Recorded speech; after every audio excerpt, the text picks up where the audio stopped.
Hit me with bravery. What's one tangible way when you're talking to your boys at school?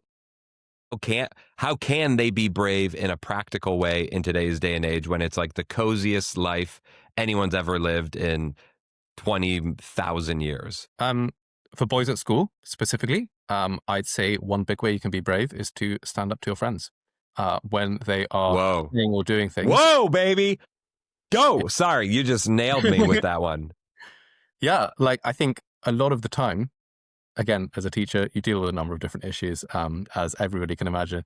A lot of the time, uh, in some of the situations that develop between young people, which are mostly fairly trivial but can be quite serious, um, what's missing is someone in the mix who just says, no, we're not doing that. We're not going to speak about that person in this way.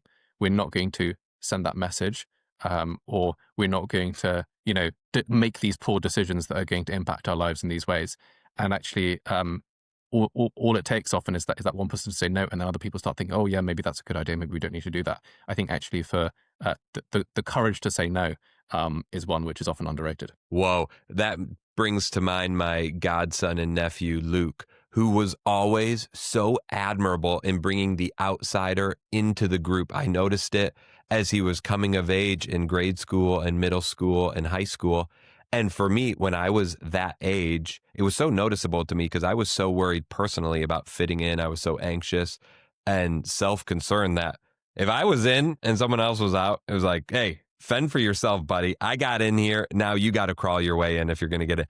But the way Luke extended that olive branch, to me, that's bravery, especially in today's day and age when ego and, what's the word I'm looking for? Your persona is everything, or seemingly, and to risk that for the good of the other is incredible. I mean, it's the definition of love, to will the good of the other. And so that's such a practical example that people face every day. Every day. One I was thinking of for bravery is porn. You feel this desire, and it's so easily accessed. And you could go back in evolutionary history, why boys start feeling the way they do so early on. And now in modern culture, you don't get married until you're early 20s, mid 20s, early 30s in some cases. And it's like, you're asking me to be chased that whole time? Yes. It takes a brave man to make that decision. And it's not easy. If it was, it wouldn't be brave. And you look at the things that are attacked most. Our sexuality has to be one of them.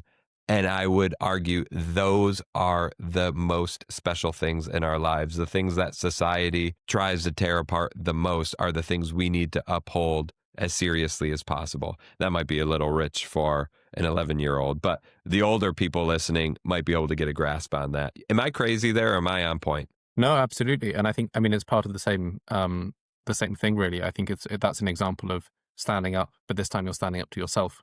You're saying, I'm not going to indulge myself in thinking about people in a certain way, in following my desires wherever they might lead me, even if I know this is going to lead me to a place which isn't going to make me a better person.